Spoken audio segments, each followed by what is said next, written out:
नमस्कार दोस्तों, एक बालक जिसने अध्यात्म को अपने जीवन का प्रारब्ध मानकर घर को त्याग दिया हो, लेकिन नियति ने उसे देश की बागडोर संभालने के लिए चुन लिया हो। एक ऐसा व्यक्ति जिसने देश के सबसे बड़े भूकंप प्रभावित सूबे को संभालते हुए उसे फर्श से अर्श तक पहुंचा दिया हो। एक ऐसा प्रधानमंत्री जिसे यूनाइटेड नेशन की अध्यक्षता का सौभाग्य प्राप्त हुआ हो। करेंगे हम आज ऐसे ही इनक्रेडिबल पर्सनालिटी की बात, जानेंगे नरेंद्र दामोदर दास मोदी की अनटोल्ड स्टोरी को। मैं नरेंद्र दामोदर दास मोदी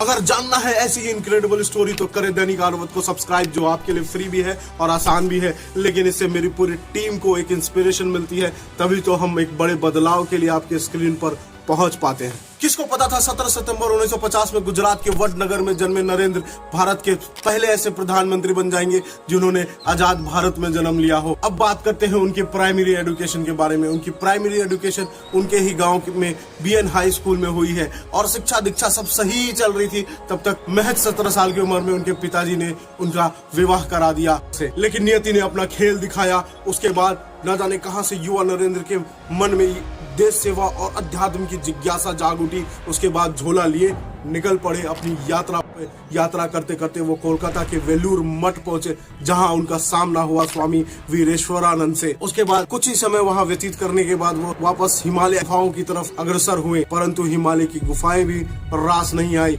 2-3 वर्षों में ही वो वापस गुजरात आ गए। आखिर ऐसा क्या हुआ वेलूर मठ में कि उन्होंने अध्यात्म को त्याग कर राजनीति को अपना लिया?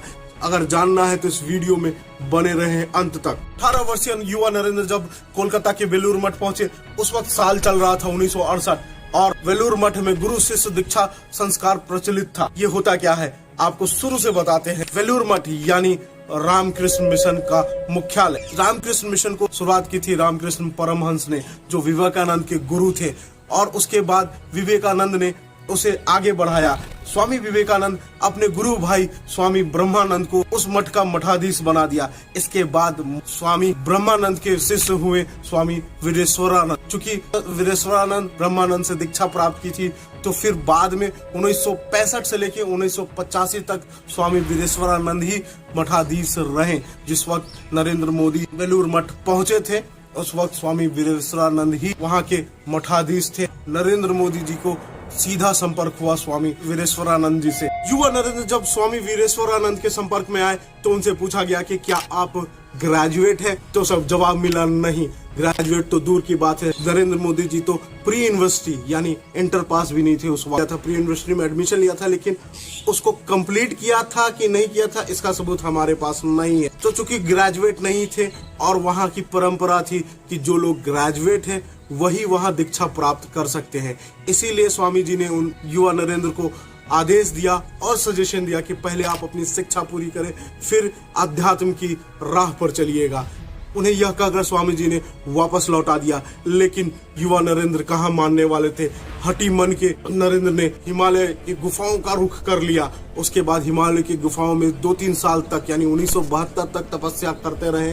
फिर उनको एक साधु मिले। उस साधु ने भी उनसे वही बात कही कि इस उम्र में अगर आप भगवान को खोजने जाइएगा तो भगवान मिलेंगे नहीं। पहले देश सेवा कीजिए, माता पिता की सेवा कीजिए, उसके बाद अध्यात्म को खोजिएगा।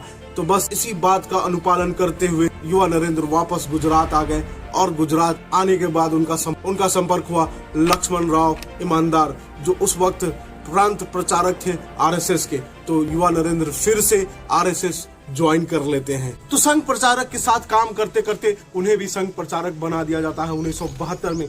इसी दौरान कहा जाता है नरेंद्र ने अपनी ग्रेजुएशन की डिग्री दिल्ली यूनिवर्सिटी के ओपन स्कूलिंग से ले ली थी। अब बात यहाँ खड़ी उठती है कि उनके पास प्री यूनिवर्सिटी डिग्री नहीं थी, फिर उन्हें ग्रेजुएशन की डिग्री कैसे मिल गई? चलिए इस पर हम ज्यादा बात नहीं करेंगे, नहीं तो विवाद खड़ा हो जाएगा। इसके बाद उन्होंने पोस्ट ग्रेजुएशन में गुजरात यूनिवर्सिटी में एडमिशन लिया, लेकिन पोस्ट ग्रेजुएशन पूरा नहीं कर पाए क्योंकि उसी वक्त पूरे देश में इमरजेंसी लागू हुई थी। हम बात कर रहे हैं 1975 की। चूंकि इमरजेंसी लागू हो गई थी 1975 में, तो युवा नरेंद्र को अंडरग्राउंड होना पड़ा क्योंकि वो आरएसएस के नेता थे और उस वक्त आरएसएस के शीर्ष नेताओं को इंदिरा सरकार पकड़ पकड़ के जेल में भर रही। इमरजेंसी खत्म होने के बाद जैसे जैसे 1983 में वो अपना पोस्ट ग्रेजुएशन कंप्लीट कर लेते हैं, लेकिन उसके बाद सीधा 9 वर्ष बाद दिखते हैं नरेंद्र मोदी, वो भी कहाँ, कश्मीर की गलियों में। आखिर कश्मीर की गलियों में क्या कर रहे थे नरेंद्र मोदी, चलिए जानते हैं। दरअसल उन दिनों कश्मीर में आतंकवाद अपने चरम सीमा पर था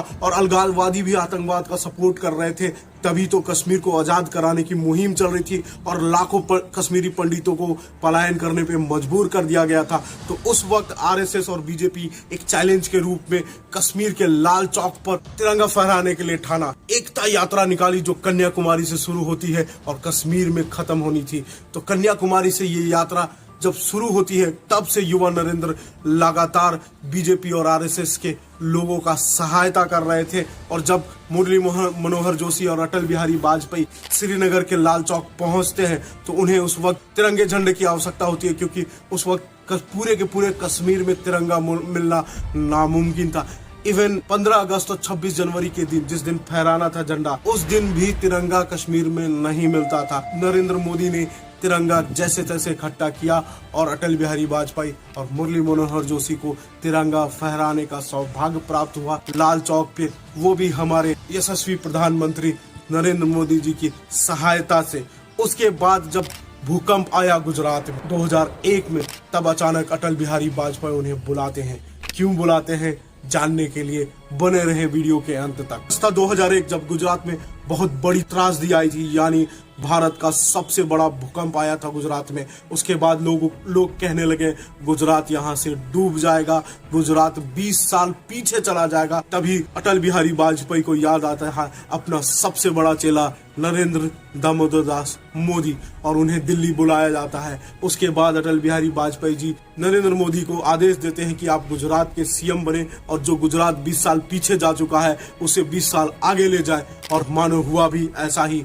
गुजरात के सीएम बनने के साथ वो 15 साल गुजरात के सीएम होते रहते हैं और गुजरात को फर्श से अर्श तक पहुंचा देते हैं। इसी दौरान गुजरात में एक दंगा भी हुआ था जिसकी बदनामी झेली थी हमारे नरेंद्र मोदी जी ने, लेकिन उन्हें सुप्रीम कोर्ट ने क्लीन चिट दे दिया। तो इस पर हम कोई बात नहीं करेंगे, उस दंगों के ऊपर कोई बात नहीं करेंगे।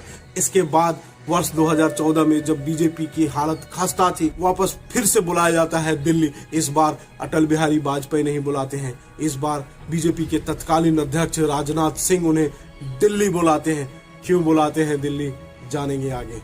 वर्ष 2004 से लेकर 2014 तक बीजेपी सत्ता में नहीं थी, कांग्रेस सत्ता में थी और बीजेपी में शीर्ष नेतृत्व की कमी थी, यानी उनका लीडर कौन होगा प्रधानमंत्री उम्मीदवार के लिए, ये अभी संशय था।